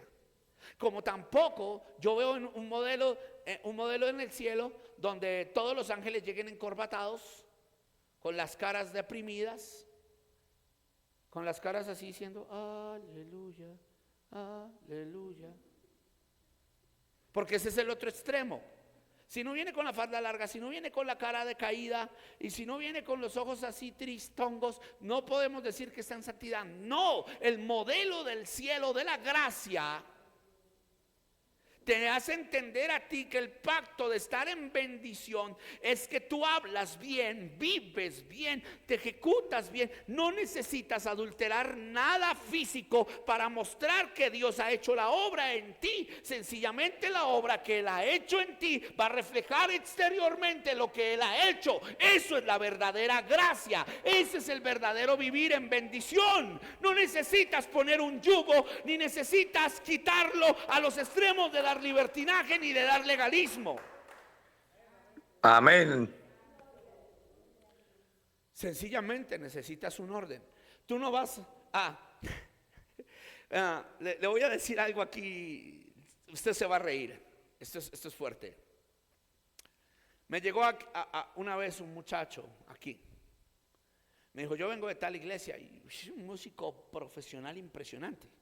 Me dijo, pastor, yo quiero servir aquí. Yo le dije, bueno, para servir aquí tienes que venir a los ensayos y tomar los 3 meses y crecer y te vamos a conocer. Pero es que yo soy músico profesional, yo vengo de tal iglesia. Mire, mejor dicho, hacía llorar la guitarra. Pero tienes que tomar el tiempo. Pero pastor, yo he venido y he visto que por ahí la baterista sabe de música, ustedes saben un poquito, pero yo sé más, yo podría estar ahí. Sí, pero que hay un método. Pastor, y otra pregunta, ¿ustedes aquí usan uniforme o no usan uniforme? Yo dije, a veces usamos, a veces no usamos, eso depende del tema, del tiempo, la ocasión. Porque no, yo allá éramos juveniles y allá llegamos y yo llegaba mira, hasta en los ensayos, o sea, llegábamos de jugar fútbol y yo les decía, o sea que ustedes llegan de jugar fútbol en pantaloneta, en guayos, al altar. Pues a veces sí, pastor. Yo le decía, hijo, creo que aquí no es tu iglesia. Tienes que orarle a Dios. Porque si tú quieres, eso no lo hacemos aquí. Pero ¿cómo así, pastor? Pero es que Dios es gracia, Dios es libertín, Dios es gracia, Dios es bueno, Dios es amor. La bendición de Dios. Le dije, mira, espérame un momento. Relájate. Tú puedes estar jugando fútbol, pero vamos a suponer que tú tienes que ir a la universidad o tienes que entrar a la empresa. Tú no te vas en pantaloneta, ¿o sí? ¿Cómo te vas a tu empresa? ¿Dónde trabajas? No, que trabajo en Avianca. Bueno, trabajas en Avianca. ¿Qué te exigen en Avianca? No, que mi vestido, que mi corbata, que mis buenas mancornas, que mis zapatos pulidos. Tú no llegas a Avianca con la pantaloneta y el deportivo. No, me pueden echar. Le eres fiel a un concepto que te pide una empresa, pero no le eres fiel a un concepto de dignidad que debes tener en el lugar donde ministras. Te veo mal. Te veo mal. Te veo grave. Porque sí somos, buscamos estar lo mejor presentado para unos 15 años, para cualquier cosa, pero no queremos estar lo mejor presentados para Dios. Y no es legalismo, es sencillamente una ética. Yo estoy aquí con sudadera, estoy con un jean, estoy con tenis, les estoy enseñando. Pero usted no me ve a mí con los pantalones rotos y lo que era en algún tiempo atrás miseria para los hermanos de la calle, ahora es moda. No, yo no creo que en el cielo Dios lo haga así. Pero pastor, estamos hablando del pacto de bendición y maldición. Es sencillo, Dios está hablando lo mismo. Oye, si tú sigues el modelo del cielo, bendición. Si tú sigues tu modelo, maldición. La decisión es tuya. La iglesia de Dios. La iglesia de Dios. El modelo de templo que tenemos es el modelo de lo que está en el cielo.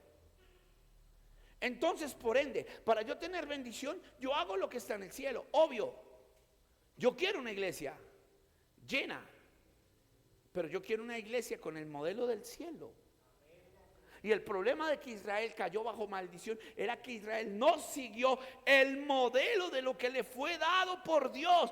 Pero pastor, eso es ley. No, eso no es ley. De hecho, esa es la mayor gracia.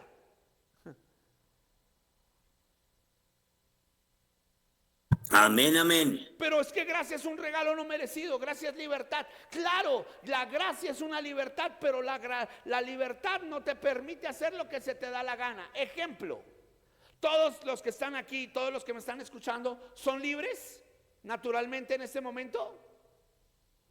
¿O hay alguien que me escuche en una prisión? Todos son libres. Libres, libres. ¿Cierto? Pero si usted se cruza un semáforo en rojo con su moto o su carro, le van a hacer un comparendo. Y usted le puede decir al policía, a mí me da pena con usted, pero es que yo soy libre. Y él le va a decir, no, yo también soy libre de hacerle el comparendo. Y de hecho, si usted sigue toreándome, yo también soy libre de llevarlo a una prisión y allá puede celebrar su libertad. Es que escúcheme, la ley no va contra la libertad. La ley la evidencia. No sé si me está comprendiendo. La ley es necesaria en la gracia. ¿Por qué? Porque la ley me permite ver lo agradecido que debo estar con la libertad que Dios me ha dado.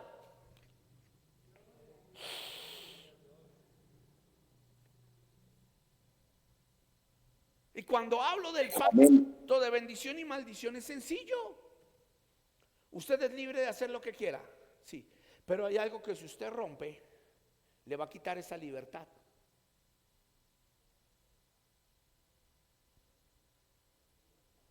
Usted es libre. Esto le puede sacudir. Pastor, si yo estoy en Cristo y tengo gracia, puedo fumar, puedo tomar, puedo bailar, puedo fornicar, puedo mentir. Claro que lo puedes hacer. Entonces, ¿qué no puedo? Llegar al cielo así. Y el requisito para llegar al cielo es que disfrutes tu libertad.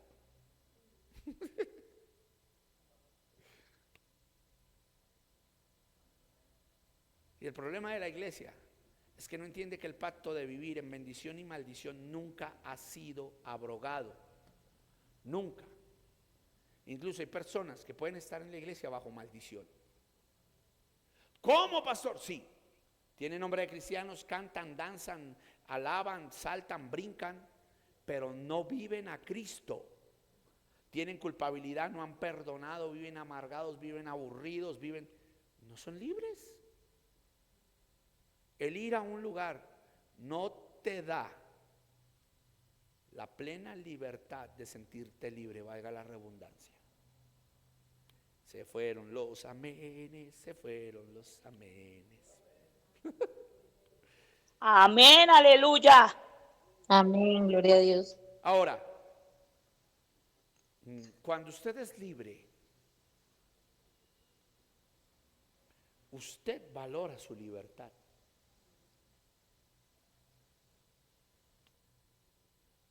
Usted la valora. Pero si usted no entiende qué es ser libre, Amén. usted hace lo mismo afuera o adentro del lugar donde está preso. Porque no ha entendido el valor de qué es la libertad. Esto es fuerte y a mí me encanta, y me llama la pasión enseñar esto.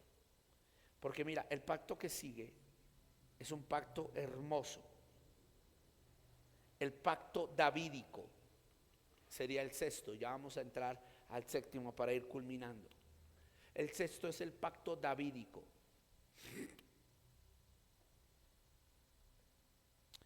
Segunda de Samuel, capítulo 7, versículo 8 al 16.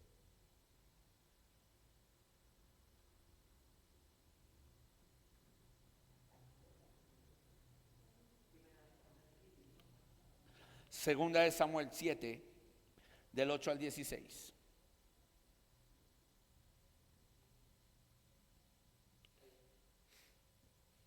Ahora pues dirás así a mi siervo David: así ha dicho el Señor de los ejércitos, yo te tomé del redil, de detrás de las ovejas, para que fueses príncipe sobre mi pueblo Israel. Tremendo, ¿no? Sigue. y he estado contigo y en todo has andado, y delante de ti he destruido a todos tus enemigos, y te he dado nombre grande como el nombre de los grandes que hay en la tierra. Siguiente. Además yo fijaré lugar a mi pueblo Israel y lo plantaré para que habite en su lugar y nunca más sea removido, ni los inicuos le aflijan más como al principio. Tremendo, ¿no? Sigue. Desde el día en que puse jueces sobre mi pueblo Israel, y a ti te daré descanso de todos tus enemigos. Asimismo el Señor te hace saber que Él te hará casa. Sigue. Y cuando tus días sean cumplidos y duermas con tus padres, yo levantaré después de ti a uno de tu linaje, el cual procederá de tus entrañas, y afirmaré su reino. Sigue. Él edificará casa a mi nombre, y yo afirmaré para siempre el trono de su reino. Habla de Salomón, quien edifica, pero Dios le da una promesa que traería a alguien que tendría el reinado eterno de David. Sigue. Yo le seré a él padre y él me será mi hijo, y si él hiciere mal, yo le castigaré con vara de hombres y con azotes de hijos de hombres. Sigue.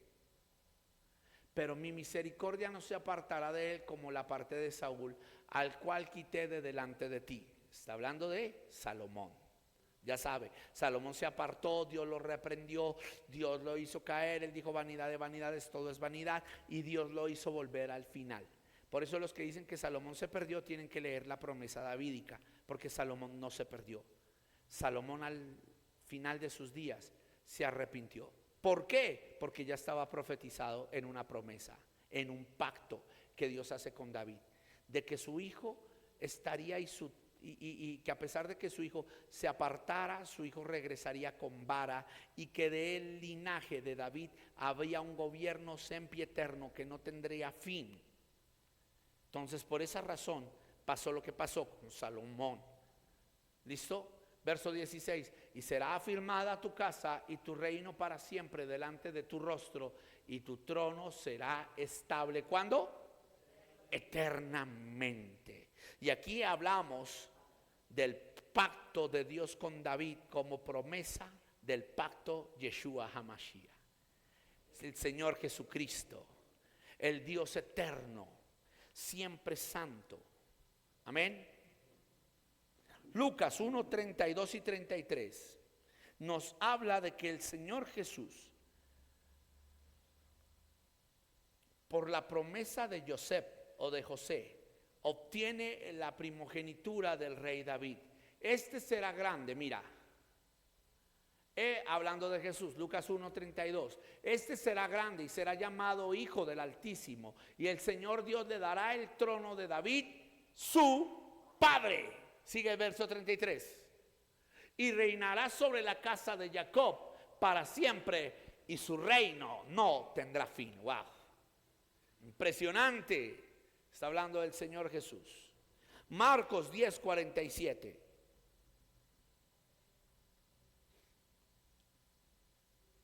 Vemos que el Señor Jesús es el cumplimiento de este pacto. Dice, y oyendo que era Jesús Nazareno, comenzó a dar voces y a decir, Jesús, hijo de David, Yeshua ben David, ¿sí o no? Yeshua ben David, o Yahshua ben David, ten hasén de mí, ten misericordia de mí. Esa palabra hasén es misericordia. De ahí proviene una derivación que es Hashem, varón de guerra. Es impresionante, ¿no? El contraste. Un varón de guerra que tiene misericordia. Esto es muy fuerte. Y aquí podemos darnos cuenta de esto. Amén. ¿Estamos aquí? Y Jesús es el cumplimiento de este pacto. Amén. Y llegamos ya a la cúspide para terminar nuestra clase y nuestra materia. El séptimo pacto, el nuevo pacto, la gracia.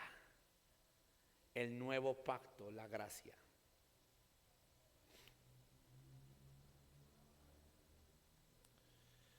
Oh. Este pacto, ¿está listo para esta revelación, alumnos? Este pacto Amén.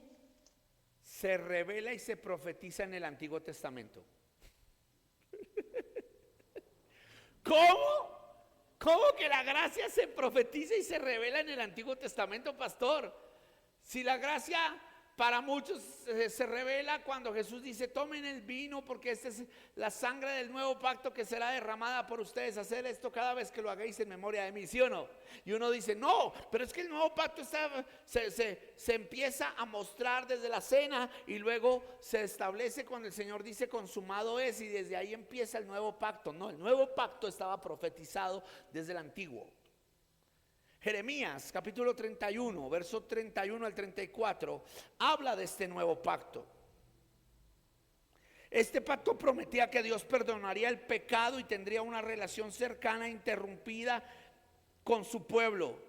La promesa se hizo primero a Israel y luego se extendió a todos. Disculpe, Jeremías, ¿qué? 31, verso 31 al 34, aquí lo tenemos. Y esta promesa se extendió a todas las naciones cuando vino el Señor Jesús. ¿Lo tiene? Mira. Y no se enseñará más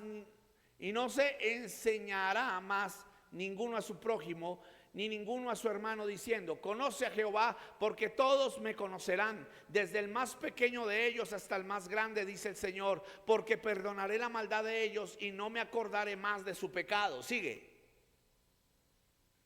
Así ha dicho Jehová, que da el sol para la luz. No, tú me estás poniendo mal, por favor. Jeremías desde el verso 31. 31, verso 31 al 34. Sí, pero ya a veces me hacía raro. Ok, ahora sí.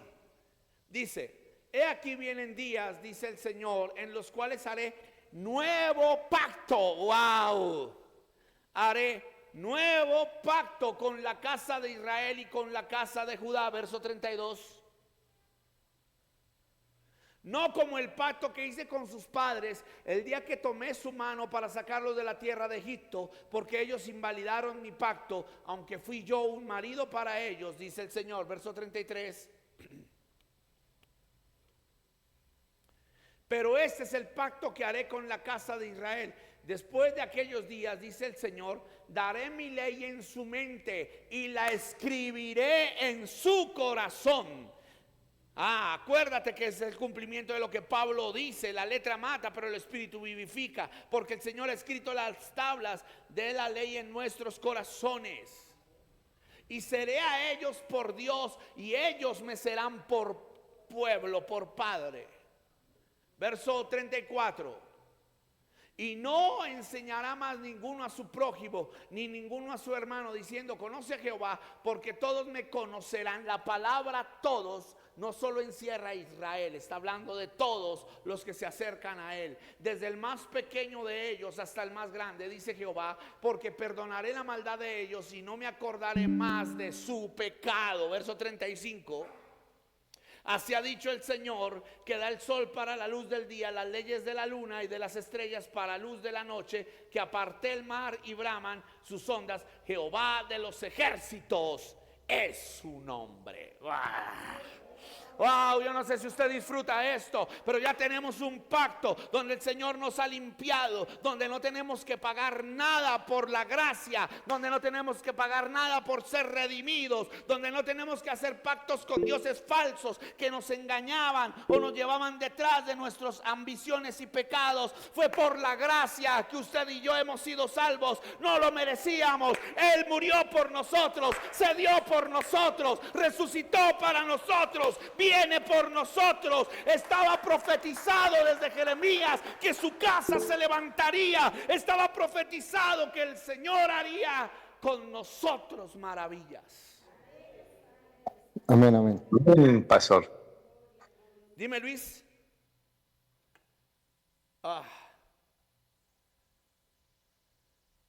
Amén, varón.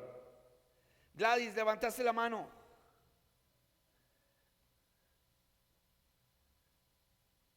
Ah, Gladys la bajó. Amén, amén. Qué impresionante. Esta es la gracia. Ya estaba profetizado desde el Antiguo Testamento. Ahora en Mateo 26, 28 se extendió a todos, ya no fue solo para Israel, se extendió a todos. Todos los eruditos de la Biblia están de acuerdo en cada detalle al respecto del pacto bíblico de Jeremías. Hechos 26, 28 dice, Mateo 26, 28 dice, porque esto es mi sangre del nuevo pacto que por muchos es derramada para remisión de los pecados. Le presento el versículo que cumplió Jeremías 31. Ese es el versículo que cumplió la profecía de Jeremías 31. Anótelo, subrayelo, ráyelo, hágalo así, para que cuando le diga a un judío, cuando le diga a alguien que es legalista, cuando le diga a alguien, no, pero es que la gracia, es que no sé qué, es cuando usted le dice, no, la gracia estaba profetizada dentro de la misma ley. Por eso yo le digo, la ley y la gracia van tomaditas. La gracia estaba profetizada dentro de la misma ley. ¿Por qué? Porque cuando acabamos de leer Jeremías, Dios le dice a Jeremías que escribiría la ley de las tablas, ya no en tablas humanas, sino en nuestro corazón. Así que usted y yo vivimos y cumplimos la ley porque la tenemos escrita por el Espíritu Santo, la sangre y el ADN de Cristo en nosotros. Por eso cumplimos la ley. Y si la quebrantamos, abogado tenemos para con el Padre, a Jesucristo el justo.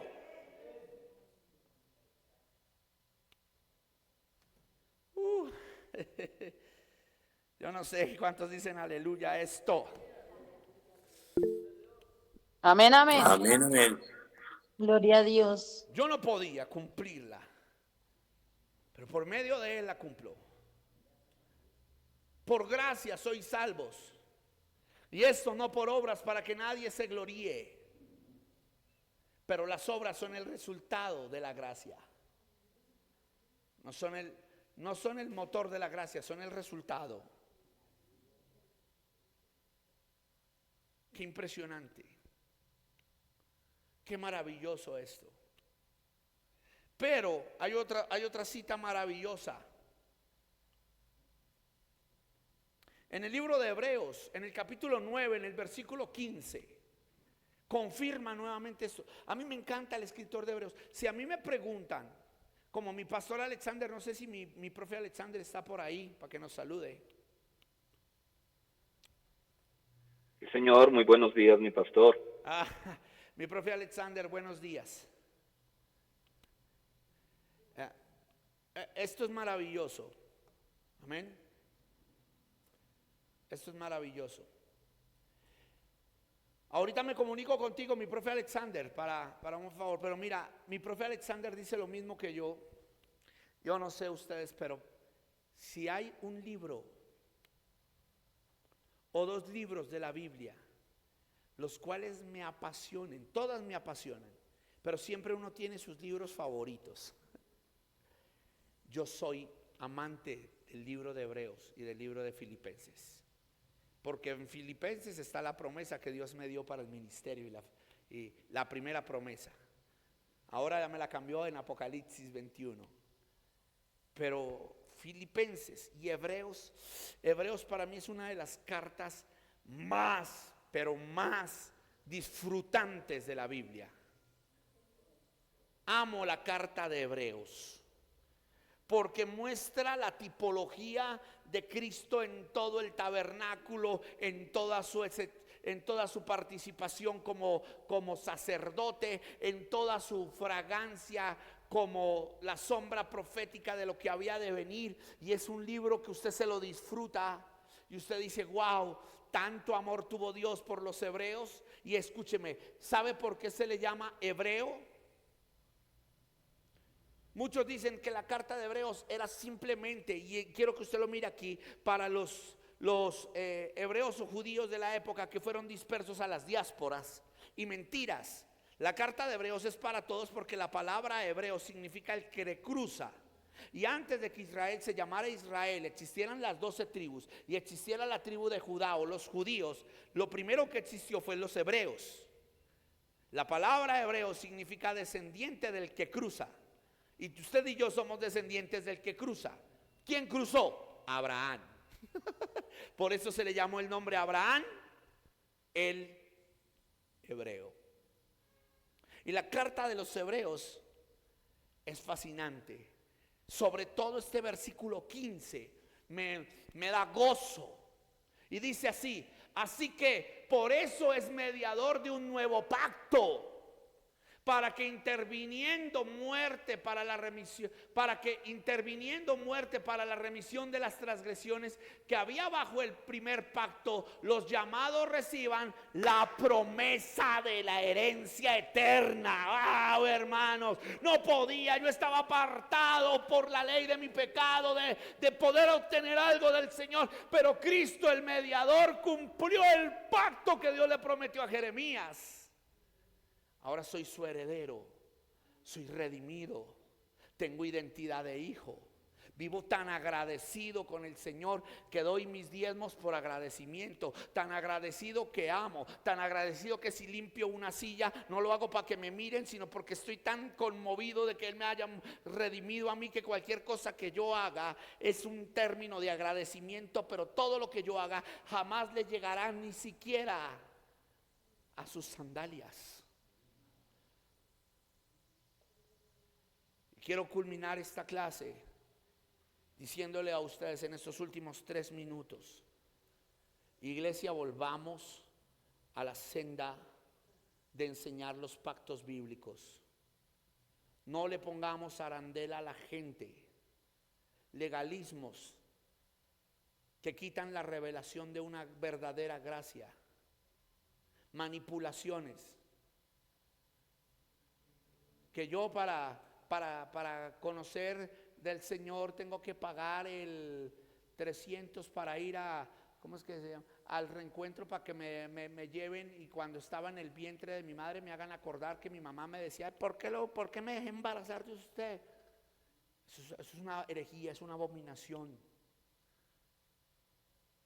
Como les decía, que si quiere ser libre tiene que darme una ofrenda de 100,000.